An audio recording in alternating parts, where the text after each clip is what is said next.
नमस्कार दोस्तों, स्वागत है आपका हमारे YouTube चैनल सच्ची कहानियों में। आज की कहानी का नाम है पुनर्जन्म। जैसे कि कई लोग पुनर्जन्म को मानते हैं और कई लोग इसको अंधविश्वास मानते हैं। आपको पुनर्जन्म सत्य या फिर झूठ लगता है? कृपया हमें कमेंट करके बताएं। चलो दोस्तों, अब आगाज़ करते हैं एक नई कहानी का, जो कि 12 साल की बच्ची नंदिनी के बारे में है। नंदिनी अपने 3 भाइयों की सबसे छोटी बहन है। उसके माता पिता एक छोटी सी करियाने की दुकान चलाते हैं और घर का गुजारा करते हैं। चारों बच्चे एक सरकारी स्कूल में पढ़ते हैं, जो कि उनके घर से 6 किलोमीटर की दूरी पर है। नंदिनी की माँ का नाम सुनीता और पिता का नाम हर्ष है। नंदिनी घर में सबसे छोटी होने के कारण सबसे लाडली बच्ची है। अगर बड़े भाई नंदिनी को कुछ भी बोलते हैं तो माँ बाप बेटों को टूट कर पड़ जाते हैं। एक दिन स्कूल से वापस आते आते नंदिनी रास्ते में बेहोश हो जाती है। तीनों भाई बहुत ही घबरा जाते हैं और जल्दी से उसे घर ले जाते हैं। माँ बाप जल्दी से डॉक्टर को बुला के उसका ट्रीटमेंट करवाते हैं। कुछ दिन माँ बाप नंदिनी को स्कूल नहीं जाने देते और उसका घर में ही अच्छे से ख्याल रखते हैं।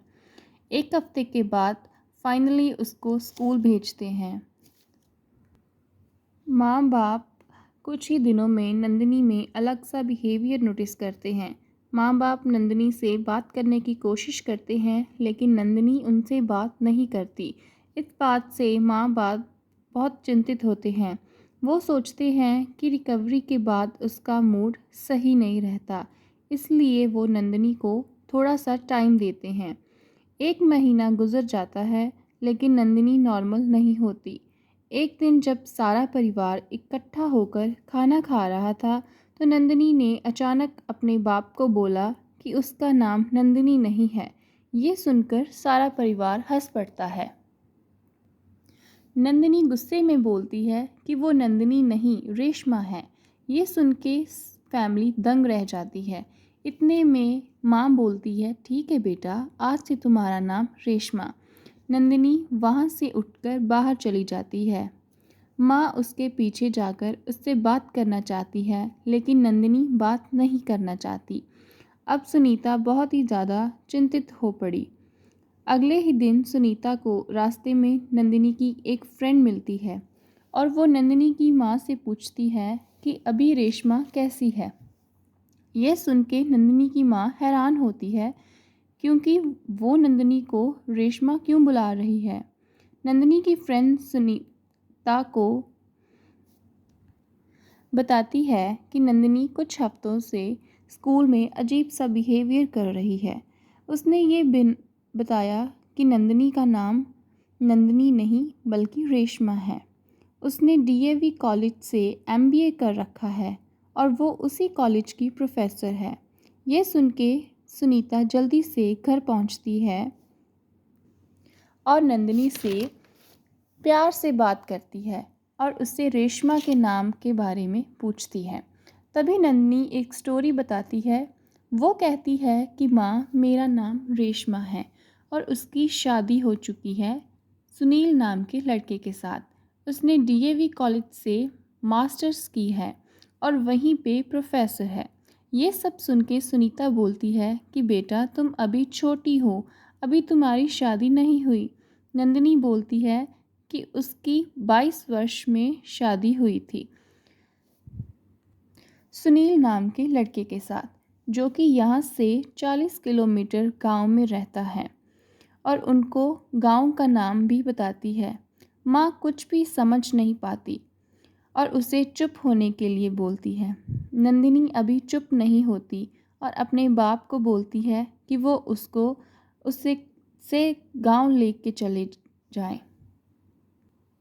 इसके आगे नंदिनी बोलती है कि उसके 2 जुड़वा बच्चे भी हैं, जो उसकी सास ने पानी में डुबो के मार दिए थे। अभी वो अपनी सास से बदला लेना चाहती थी। फैमिली को ये सब सुनने में बहुत अजीब लग रहा था, क्योंकि अभी नंदिनी बोल रही थी कि उसके ससुर ने उसको जिंदा जला दिया था और उसके पति को इसके बारे में कुछ भी पता नहीं चलने दिया। घर वालों के पूछने पे नंदिनी ने बताया कि उसने लव मैरिज करवाई थी और उसका पति उससे बहुत प्यार करता था। अगले दिन नंदिनी उस गांव में जाने की जिद करती है, लेकिन बाप मंजूरी नहीं देता। कुछ ही दिनों के बाद नंदिनी की ज़्यादा जिद की वजह से माँ बाप उसको उसके गांव लेके जाने के लिए मान जाते हैं। पिता नंदिनी के सामने एक शर्त रखता है कि अगर ये सारी बातें सच्ची हैं तो उस गांव में पहुंचने के बाद वो उस घर में खुद पैदल जाएगी।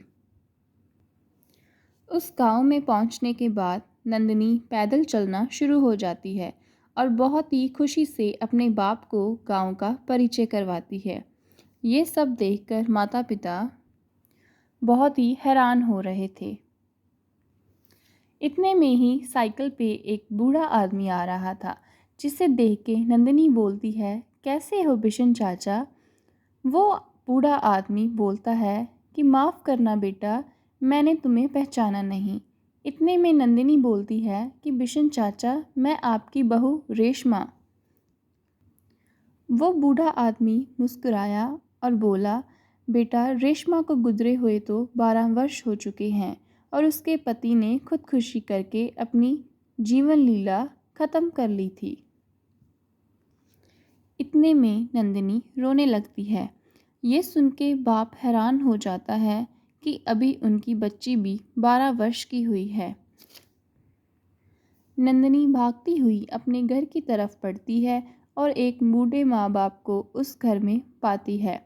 वो बताती है कि वो उसके सास ससुर हैं, जिन्होंने उसे मार दिया था। वो बूढ़े सास ससुर बोलते हैं कि उन्होंने किसी को नहीं मारा। अब नंदिनी के माँ बाप उस बूढ़े माँ बाप से पूछते हैं कि उनके लड़के का नाम क्या था, और वो भी सब कुछ वही बातें बताते हैं जो नंदिनी ने पहले बताई थी। उन्होंने बोला कि रेशमा की डेथ 12 जनवरी 2012 को दिन में हुई थी और नंदिनी के माँ बाप और भी हैरान हो जाते हैं कि उनकी बेटी का जन्म भी 12 जनवरी 2012 को दिन के टाइम हुआ था। नंदिनी उस बूढ़े माँ बाप से पूछती है कि उसका पति सुनील कहाँ है। वो बूढ़े माँ बाप ये सब बातें सुन के दंग रह जाते हैं और बताते हैं कि सुनील ने 12 साल पहले ही सुसाइड कर लिया था। नंदिनी रोते हुए घर में एंटर होती है और उसके बच्चों और पति की कुछ यादें उठा के ले आती है और रो रो के अपने माँ बाप से बोलती है कि वो इन दोनों बूढ़े लोगों को पिछले जन्म में उसके पति और बच्चों को मारने के लिए सज़ा दिलाएं। इतने में बूढ़े माँ बाप नंदिनी के कदमों में गिरते हैं और उससे माफ़ी मांगते हैं। वो ये बातें समझ चुके थे कि ये वही रेशमा है, क्योंकि सिर्फ रेशमा को ही पता था कि उससे और उसके बच्चों को मारने वाले उसके सास ससुर थे। उसके बूढ़े माँ बाप बोलते हैं कि उनके किए की कर्मों की माफ़ी तो नहीं है, लेकिन भगवान ने उनको पहले ही बहुत बड़ी सज़ा दे दी है। उन दोनों को ऐसी लाइलाज बीमारी थी कि वो कभी भी मर सकते थे। इतने में नंदिनी के माँ बाप हैरान परेशान होकर नंदिनी को वापस अपने घर ले जाते हैं और उसको ये सभी बातें भूल जाने के लिए बोलते हैं। नंदिनी अपनी पिछली लाइफ पूरी ज़िंदगी नहीं भूल पाई और ना ही वो अपनी शादी करवाती है। आपकी स्टोरी में